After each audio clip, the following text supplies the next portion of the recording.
My name is Olivia, and the night my life split in two started with a joke that was never meant to be funny to me. The house was full of people, glasses clinking, music humming in the background. I was standing there with a cheap paper crown on my head, pretending I belonged in my own birthday party, when my mom tapped her glass and raised her voice so everyone could hear. She wrapped an arm around my shoulders, pulled me closer like she was proud, and said, "She is this family's mistake." Laughter exploded around us. I froze. Then she added, with that smug little smirk she always had when the spotlight was on her, "We used protection 99% of the time. She is the remaining 1%. Everyone laughed louder, as if my entire existence was the punchline they had been waiting for. I watched faces I knew, relatives, neighbors, people who had seen me grow up, tilt back in laughter while I stood there like an exhibit, a freak accident that just happened to breathe. My dad looked away. My brother stared at the floor. No one stepped in. No one said, "That is enough." Something inside me cracked so sharply it felt like the room went silent, even though they were still laughing.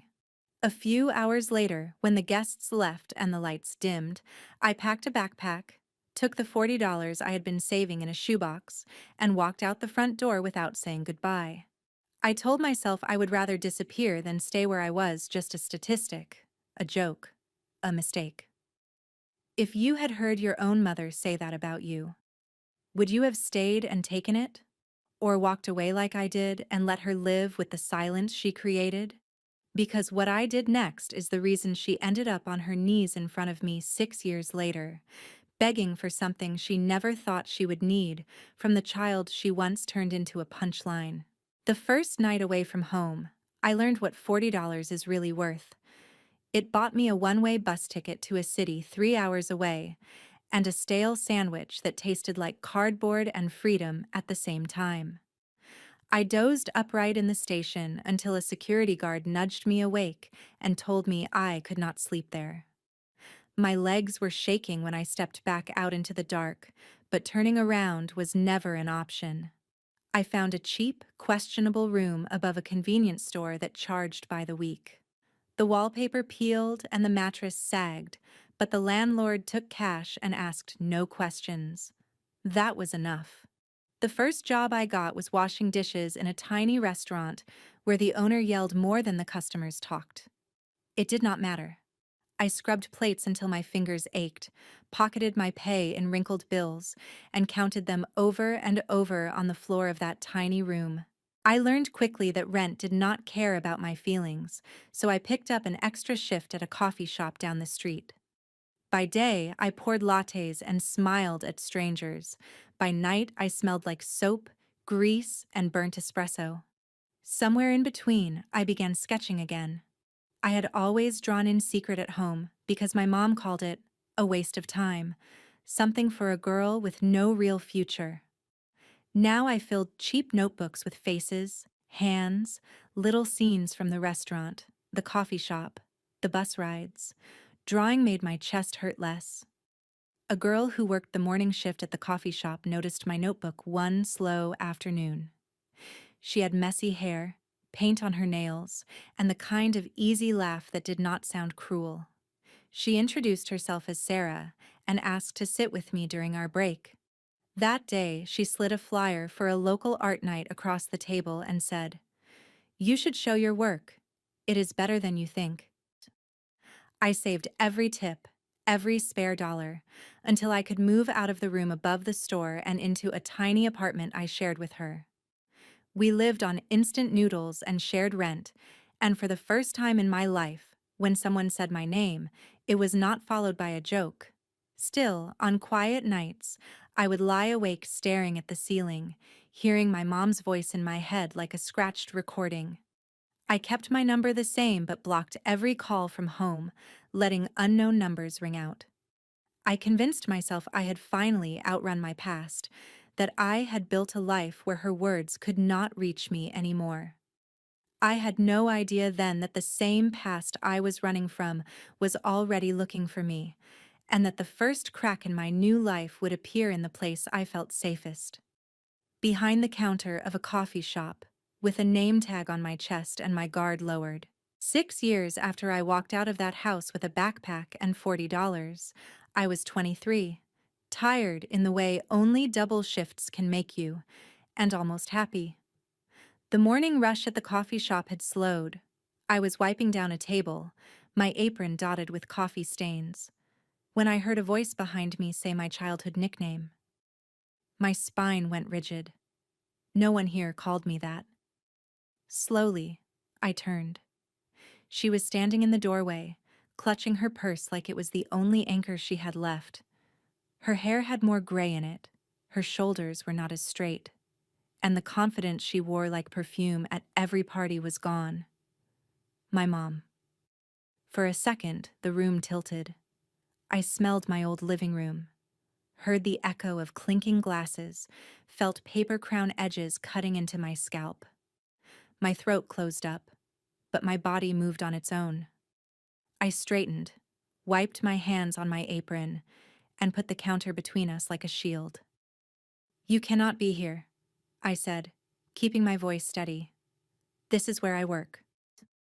She opened her mouth, eyes shining with tears, and said my name again, quieter this time. She started talking fast, words tripping over each other, something about needing to see me, needing to explain. Customers glanced over, sensing a scene. I felt heat crawl up my neck. The humiliation from 6 years ago flashed like a neon sign behind my eyes. I held up a hand. "You need to leave," I said. "If you care at all about my job, you will walk out that door." For the first time in my life, she listened to me. She backed away, whispering that she would find another way to talk to me, that she was not giving up. Then she stepped outside, and the bell above the door chimed like a period on a sentence I had been rewriting for years. My hands trembled so hard I had to grip the counter. When my break finally came, I stumbled into the alley behind the shop, sliding down the wall until I was sitting on the cold concrete. Sarah found me there, eyes red, breath shallow. She sat beside me without saying anything at first. After a while, she asked what had happened, and the truth came out in broken pieces. The party, the joke, the $40, the years of silence. She listened without interrupting, without laughing, without calling me a mistake. When I finished, she asked if I wanted to talk to my mom. The answer spilled out of me before I could think. "I do not owe her anything." The words felt both powerful and terrifying. I had carved out a life where I was no longer the punchline, but seeing her face again had torn open wounds I thought were scars. I told myself I was fine as long as she kept her distance. What I did not realize was that the universe was not done forcing us into the same frame, and that the next person to pull me back toward my family would be someone I never expected, the brother who stayed behind when I ran. The message came 3 days later on an email account I barely checked anymore. The subject line was just my name. For a moment I thought it was spam, but the first line made my chest tighten. "Liv, it is your brother." I read the entire email standing at the kitchen counter, still in my work shirt, the smell of coffee clinging to my hair. He wrote about the night I left, how the house had felt silent in a way it never recovered from, how my room stayed untouched for months. He wrote about the way our mom stopped hosting big parties as often, how some of her friends began to drift away, how our dad had argued with her behind closed doors. He ended by asking me, almost begging, to meet him. "Please. I know you do not owe any of us anything, but I owe you more than one conversation." The next evening, I sat in the corner of a small diner, fingers wrapped around a mug of tea I was not drinking. When he walked in, he looked older than his age, tired around the eyes in a way that did not come from lack of sleep alone. We stared at each other for a second before he moved forward and hugged me like he was afraid I would disappear if he let go. When we finally sat down, he started talking, words tumbling out like he had been rehearsing them for years. He told me Mom had been trying to find me for a long time. She had reached out to old classmates, asked around town, and spent hours scrolling through social media looking for my face. He had stumbled across a tagged photo of me at a local art event someone posted online. That was how she knew what city I lived in. She found the coffee shop's page, he said. She saw a picture of you behind the counter. That is how she knew where to go. I felt a chill run through me. The idea of her staring at my face on a screen felt invasive, even after 6 years. Then he told me something I did not expect. She has been in therapy, Liv, for a while now. Dad made it a condition if they were going to stay together. The stubborn, defensive part of me wanted to laugh. Therapy did not erase what she had said. It did not wipe away years of sharp comments and public humiliation. But another part of me, the part that still woke up some nights wondering what would have happened if someone had defended me, listened. He went on. She lost a lot, you know. Some of her friends stopped inviting her places after that night. Word got around. People thought she went too far. It is like the spotlight she wanted so badly just burned her instead. I pictured my mom, standing alone in the kitchen where she used to perform for an audience, calling me dramatic while she coded every insult in laughter. I imagined her without the applause. He told me she wanted to meet in a quiet place, somewhere neutral. A park near the old bookstore she used to take us to when we were kids. She wants to apologize, he said, but not the way she tried to ambush you at work. She knows that was wrong. She asked me to ask you. I stared at the table, tracing a pattern in the condensation of my glass. The girl who left with $40 wanted to scream that it was too late. The woman I was now understood that closure is not something you can buy with tips and rent receipts. If I say yes, I finally whispered, I go on my terms. Public place. You stay the whole time. And if she starts minimizing or joking, I leave. He nodded so quickly it almost looked like relief. 2 days later, we sat on a park bench under a tree that had seen better seasons. My mom walked toward us, shoulders rounded, eyes swollen like she had not slept in days. She sat down on the other end of the bench, leaving space between us that felt as wide as the years we had lost. She did not start with excuses. She started with the sentence I had replayed in my head 1,000 times. What I said that night was cruel, she whispered. I used you as a joke to get a laugh, to feel important. I have never forgiven myself for it, even if I acted like I had. For once, she listed the ways she had hurt me without laughing them off. The comments about my weight, my grades, my clothes, the way she compared me to other people's children. She said the words, I was wrong, more than once.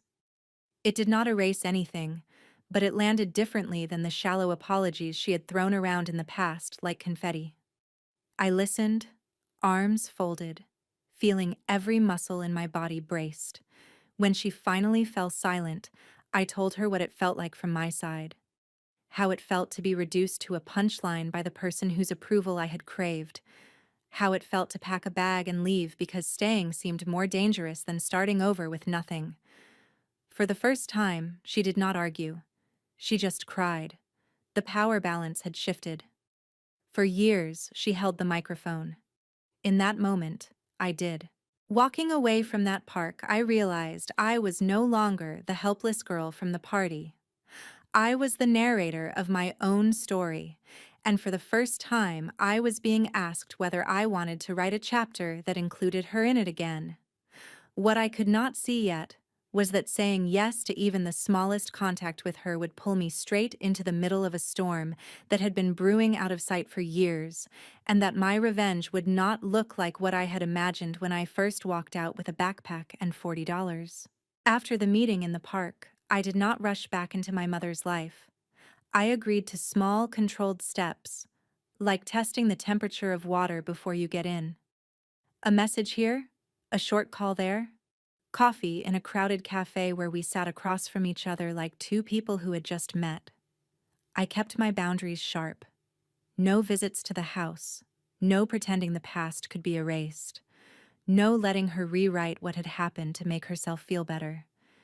She seemed smaller now, like someone who had been living under a constant weight.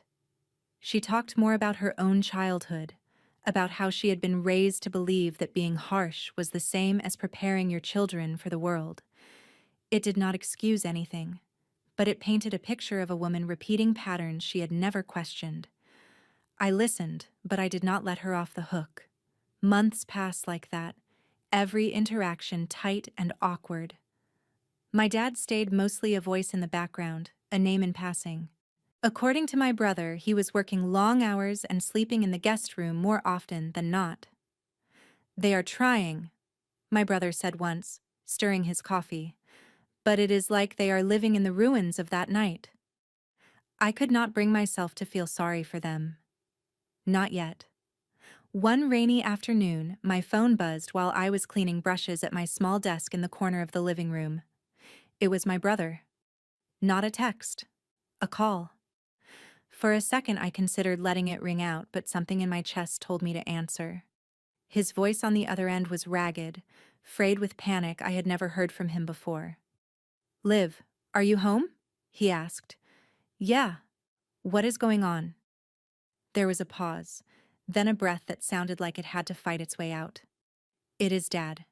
He collapsed at work. They think it is his heart. We are at the hospital." I stood up so fast my chair scraped against the floor. The room blurred for a moment. I had imagined confrontations, apologies, cold shoulders. I had not prepared myself for a hospital hallway, for monitors and beeping machines, and the possibility that one of the only people who had ever tried to protect me in his own quiet, ineffective way might just be gone. "Why are you calling me?" I asked, and the question came out sharper than I intended. He did not flinch. "Because he woke up long enough to ask for you," he said, "and because you deserve the choice to come or not. I am not making it for you." I looked around our tiny apartment like it could somehow give me an answer. My sketchbook lay open on the desk, half-finished faces staring up at me. The life I had built pulsed around me in the chipped mugs on the sink, the secondhand sofa, the jacket Sarah had left on the back of a chair. I thought about my mom, about her laughter at that party, about her voice breaking in the park, about the way she had looked over my shoulder every time we met after that, like she was afraid time would run out before she finished saying everything she needed to say. "Is she there?" I asked quietly. "Yeah," he said. "She has not stopped pacing. She keeps saying this is her fault, that if she had handled things differently, maybe he would not be under this much stress." For a moment, the image of her walking back and forth in a sterile hallway made my stomach twist. There was a time when that thought would have satisfied me. The idea of her finally feeling some slice of the pain she had handed to me so casually. Now it felt more complicated. My revenge had always been simple in my head. Leave, succeed, live well without them. But standing there with my phone pressed to my ear, I realized revenge and closure are not always the same thing. I took a breath that felt like it scraped my lungs on the way in. "Text me the name of the hospital," I said. "I am coming. But I am coming for him, not for her." When I hung up, my hands were shaking. Sarah walked in just as I was grabbing my keys. One look at my face and she knew something was wrong. I told her in a few clipped sentences, and she did not ask whether I was sure. She just grabbed her own jacket and said, "I am coming with you." The drive to the hospital felt longer than any bus trip I had ever taken. Every red light, every slow car in front of us felt like an insult. When we finally walked through the sliding doors, the harsh white light and antiseptic smell wrapped around me like a warning. My brother was waiting near the reception desk, eyes red, hands shoved into the pockets of his jacket. When he saw me, relief washed over his face so clearly it almost hurt to look at. "He is in a room upstairs," he said. "Stable for now." They are running tests. I nodded, barely hearing the rest. Then he added, softer, Mom is outside his room. She does not know you are here yet. New. My feet felt heavy as we walked toward the elevator, every step echoing with memories I had spent years trying to quiet. The night she called me a mistake, the scrape of my backpack as I dragged it down the stairs, the sound of the front door closing behind me, and now the click of my shoes on hospital tiles as I approached the woman who had rewritten my identity with one cruel joke, and who now might be about to lose everything she had taken for granted. My hand hovered over the handle of the door to my dad's room. I could hear muffled voices inside, the soft beeping of machines. On the other side of that door was the man who had asked for me, the mother who had finally started to understand the cost of her words, and a choice I could no longer postpone.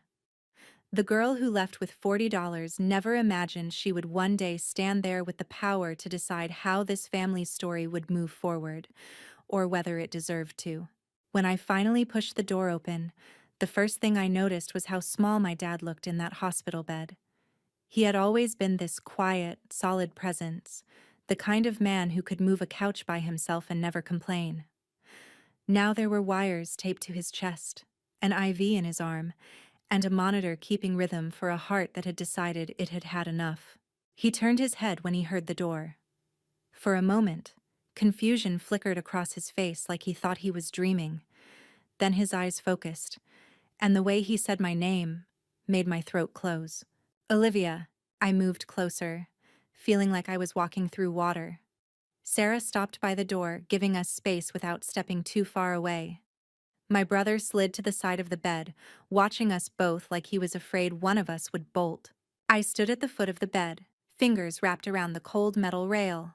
You look good, Dad said, voice rough. Older, in a good way.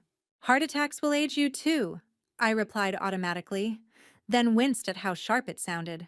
But he smiled anyway, the corner of his mouth lifting like he was relieved I still had some bite in me.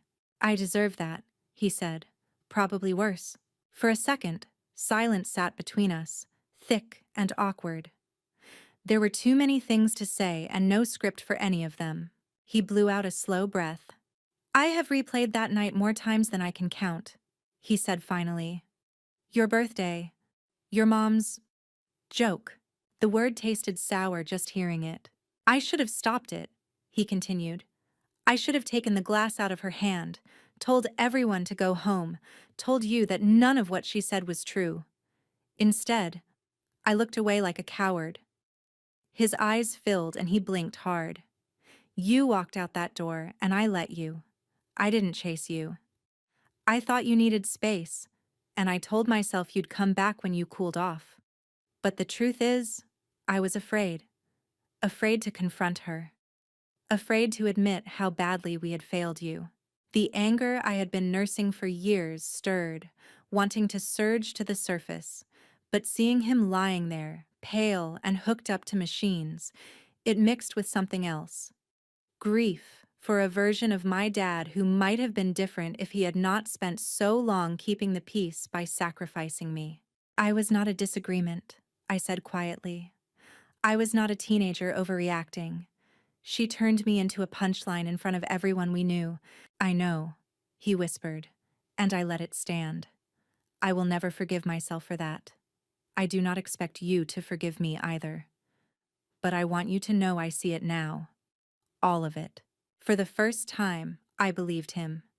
Not because he was in a hospital bed, but because he said it plainly, without dressing it up or asking me to make him feel better. Behind me, I heard the rustle of fabric and soft footsteps. My mother had been standing just outside the room, half hidden behind the partially open door. Now she stepped inside like someone approaching a cliff edge. Olivia, she said, her voice breaking on my name. I did not look at her right away. I kept my eyes on my dad, on the man who had finally said the words I had needed to hear for 6 long years. Did you know I used to draw you? I asked him suddenly. When I was little, I sketched you at the kitchen table, reading the newspaper, drinking coffee. You always looked calm. I thought if I could draw you exactly right, maybe I would feel that way too. His eyes shone. I wish I had asked to see those drawings, he said.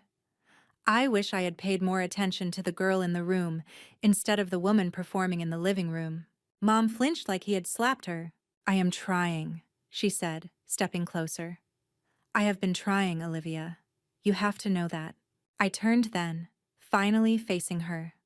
Up close, the changes were even more obvious. The deep lines around her mouth, the way her hands trembled as she reached for the foot of the bed and gripped it like it was the only thing holding her upright. I know you are trying, I said. I heard your apology in the park. I heard you admit what you did. But you need to understand something. I built a whole life out of the rubble you left. You do not just get to show up in that life and act like you are the one who gets to decide how the story ends. Tears spilled over. She did not wipe them away. You are right, she whispered. I don't get to decide.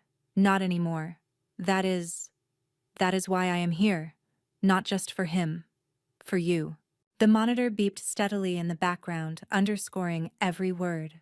I spent years caring more about how people saw me than how you felt, she said. I used you as material. I thought if I could make people laugh, it meant I was doing something right. I told myself you were too sensitive, that you would toughen up. And when you left, I blamed you for being ungrateful instead of looking at what I had done. She swallowed hard. Then the invitations stopped coming, she said. People whispered. Some of them told me to my face that I had crossed a line. Your father moved into the guest room. Your brother barely spoke to me. That party, that stupid joke, it did not just break you. It broke this family. And I did that. There it was. The cost. The thing I had always wanted her to say out loud. For the past year, my dad added softly, we have been in therapy because I said I would not watch her keep pretending nothing happened. I told her if she wanted this marriage to survive, she had to face what she did to you. I looked between them, my gaze darting from the man in the bed to the woman standing beside him. For so long, my revenge fantasy was simple. Be happy without them. Let them wonder. Let them feel my absence like a missing limb. But life is messier than fantasies. Here they were, broken in ways I had not imagined, asking me to decide what happened next. I am not interested in being your redemption story, I said finally, turning back to my mom. I am not your project. I am not your chance to feel like a good mother again. If I let you back into my life, it will be on my terms. That means you do not make jokes about me. You do not minimize what you did. You do not ask me to move past it faster so you can feel better. She nodded so fast her hair fell forward into her face. I will do whatever you need, she whispered. I will crawl. I will beg. I just need you to know that you were never my mistake. I was the mistake. My eyes burned, but I blinked the tears away. I had cried enough over this woman. A doctor stepped in then, checking the monitor and flipping through Dad's chart. He glanced at us over his glasses. Stress is not your friend right now, he said to my father. You need to avoid heavy arguments, big emotional confrontations. Your heart has been under too much pressure for too long. His words hung in the air, heavier than the IV bags. For once, my mom did not argue.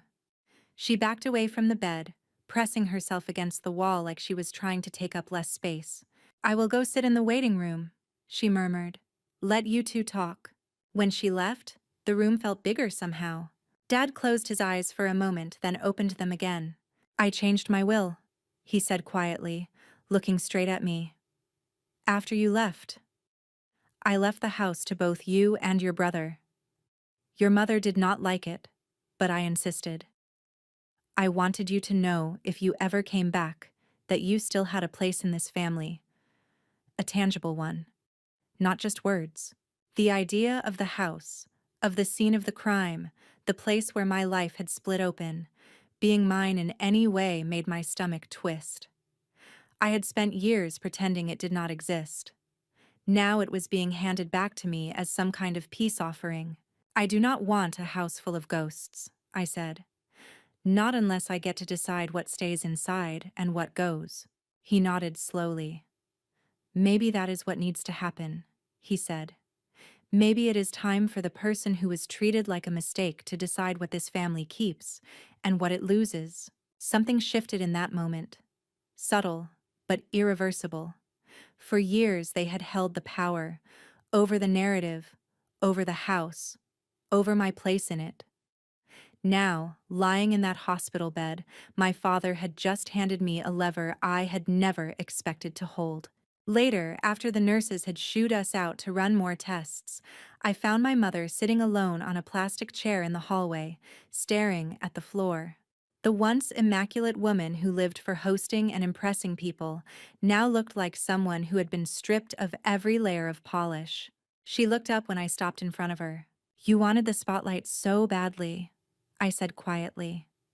"You wanted people to look at you, to laugh at your stories, to admire your life." She nodded, eyes wide. "You are going to get the spotlight," I continued. "But this time, you are not the one holding the microphone. I am." Her face went pale. "Olivia, what does that mean?" I thought of my sketches, my canvases, the little art nights where strangers had connected with pieces I had made out of pain I never explained. I thought of a title that had been circling in my head for months, but I had never had the courage to use. "It means," I said slowly, "I am done hiding what happened to me. I am going to tell the story the way it really happened, and you do not get to control who hears it anymore." For the first time since I had seen her at the coffee shop, fear flickered across her face in a way that had nothing to do with hospitals or heart monitors. This was a different fear. The fear of a woman who had spent her whole life managing her image, realizing the truth was about to walk onto a stage she did not own. I turned away before she could respond, feeling something in my chest uncoil. I did not know exactly how yet, but I knew one thing with absolute clarity. My revenge was not going to be about screaming at her in a kitchen or slamming a door. It was going to be about letting her feel, in front of others, what it was like to be reduced to a story she could not control. The girl who left with $40 had finally grown into a woman who understood that sometimes the most powerful revenge is simply telling the truth loud enough that everyone hears it, including the person who tried to bury it. 2 months after my dad's heart attack, he moved into a small apartment 15 minutes from my place. The doctors said he needed less stress and more stability. The house he had shared with my mother had become the opposite of that. They were not officially divorced, but separated was the word the therapist used. My mother stayed in the big house with its perfect lawn and empty guest room. He took a one-bedroom on the edge of the city, closer to me than he had ever been in my adult life. We settled into a strange rhythm. I visited him after shifts, bringing takeout and sketching at the kitchen table while he messed with his pill organizer and complained about hospital food. Sometimes he asked about my art, and I showed him photos on my phone. He scrolled slowly, studying each piece like it was something sacred. "You have been doing this all these years," he murmured, "and I never really saw it." That sentence stuck with me. One evening, Sarah came home waving a folded flyer she had pulled off a bulletin board near the gallery, where we sometimes went to look at other people's work and dare to imagine being on the walls someday. "They are doing an exhibition," she said, dropping the flyer on the table. "Emerging local artists. They want collections built around personal stories." My heart thudded against my ribs. On the flyer, in black letters, was a line that felt like it had been written for me. "Turn your story into art." I knew instantly what I wanted to call it. The title landed in my brain with the same weight as my mother's words had that night at the party. The remaining 1%. For days, I wrestled with the idea. It would mean putting everything out there. The party, the joke, the humiliation, the leaving, the aftermath. My mother, my father, me. It would mean letting strangers see the ugliest parts of my life, and worse, letting people from home potentially see them too. My brother, my mother, anyone still paying attention. But every time I thought about backing out, I heard her voice again, echoing off champagne glasses and polished surfaces. She is this family's mistake.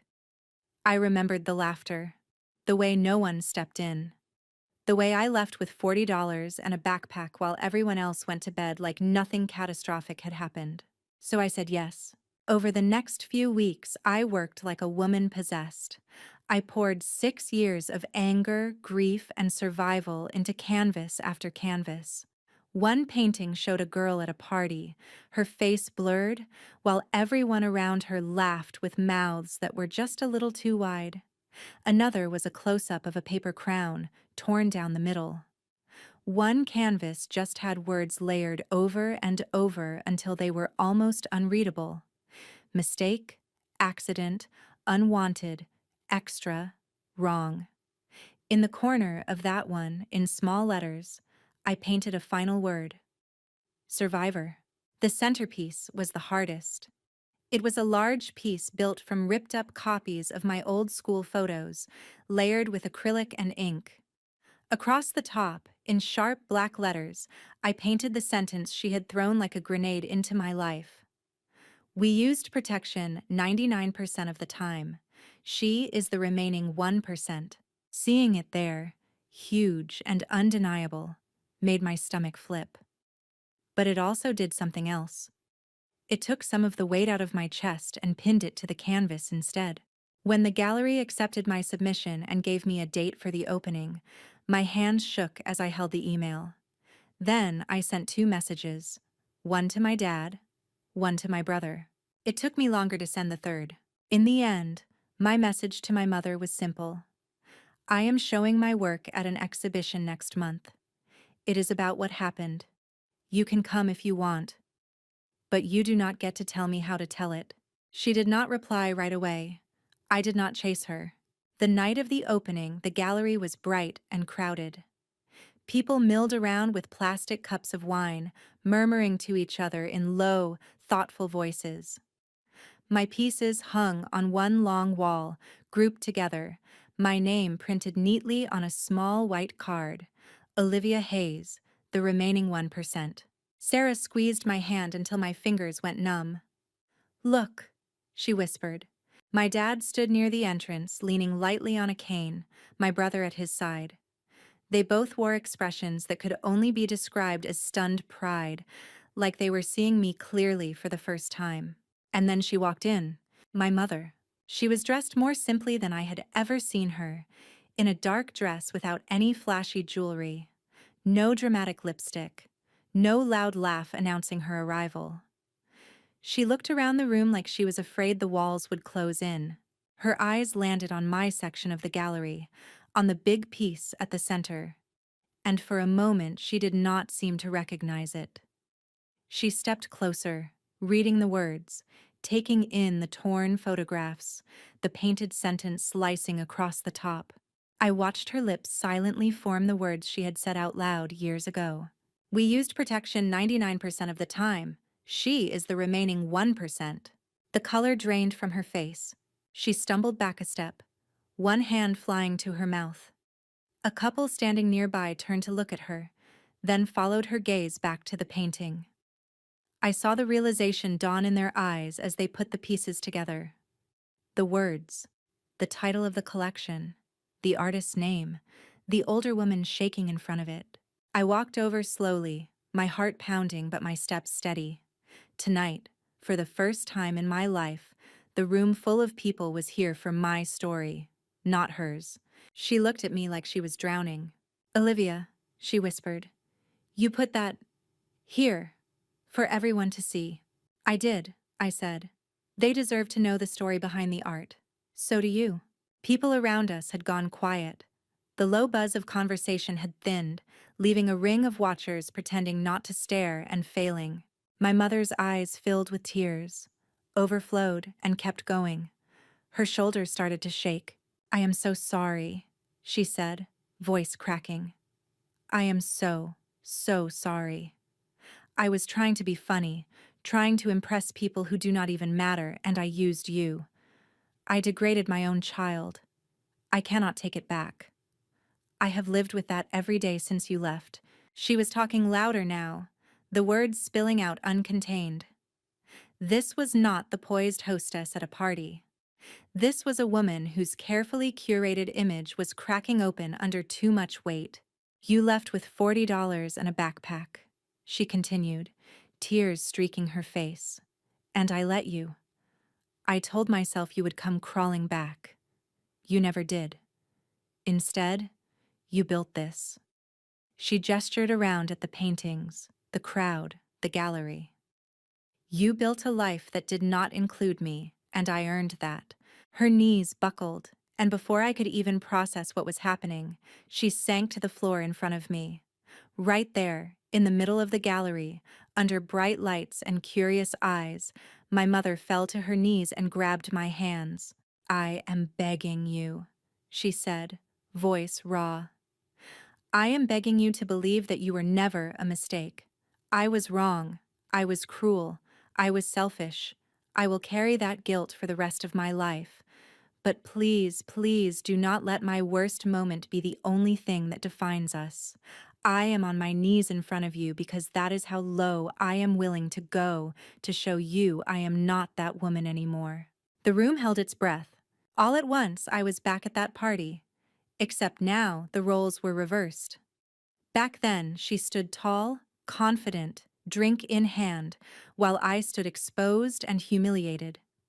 Now I was the one standing, and she was the one on the floor, stripped of every layer of control she had ever had. This was it. This was the moment I had imagined in 100 different ways over the years, though never quite like this. Not in a gallery. Not surrounded by my art. Not with strangers looking on, some of them wiping their eyes, others glaring at her like she was the villain in a story they had just been dropped into. I felt Sarah move closer behind me. Out of the corner of my eye, I saw my dad gripping his cane with white-knuckled hands, my brother frozen beside him. For a long second, I just looked down at my mother. I did not put this on the wall to get revenge, I said slowly, my voice carrying across the quiet room.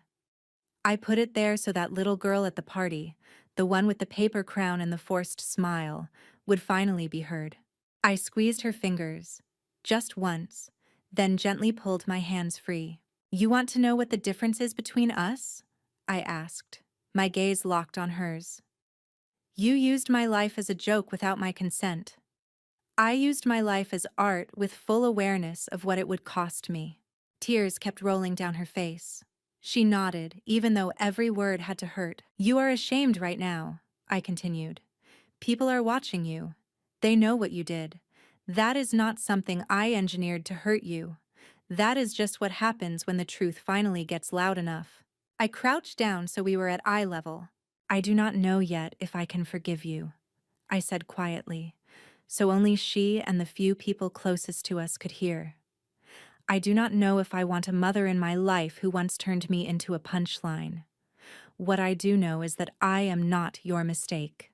I never was. And whether or not you get up off this floor and face what you did with any kind of dignity, that is on you, not me. She let out a sound that was half sob, half broken laugh. You sound stronger than I have ever been, she whispered. And you learned that strength without me. Maybe in spite of me. I stood back up, my voice steady again.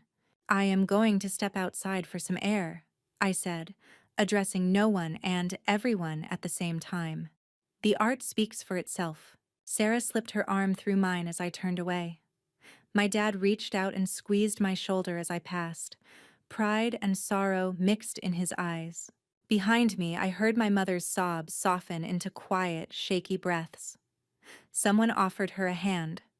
Whether she took it or stayed on her knees, I did not turn around to see. Outside, the night air was cool against my flushed face. The sounds of the city felt almost gentle after the hush of the gallery. I leaned against the brick wall and closed my eyes, letting everything wash over me. The party, the laughter, the leaving, the bus rides, the late-night shifts, the sketches, the hospital, the gallery, my mother on her knees. For the first time since that night, the word mistake did not echo in my head like a verdict. It sounded like something I had outgrown. Sarah squeezed my hand. "How do you feel?" she asked. I thought about it. "Not victorious," I said.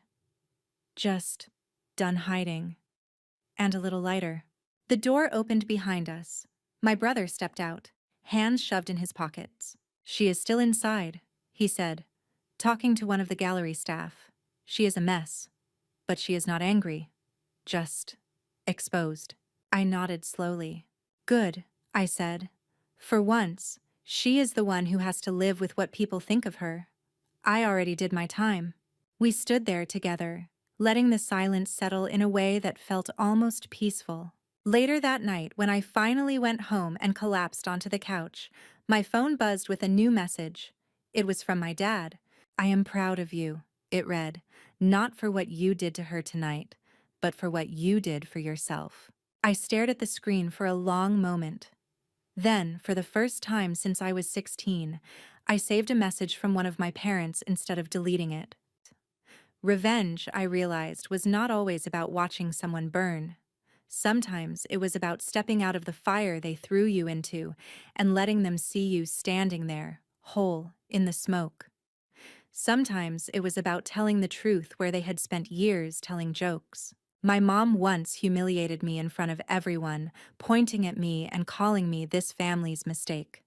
6 years later, she was the one kneeling in front of me, crying, while the room finally saw her for who she really was, and saw me for who I had always been. If you were in my place, standing there with the person who broke you on their knees in front of you, would you offer your hand? Or would you walk away and let them live with the silence they created?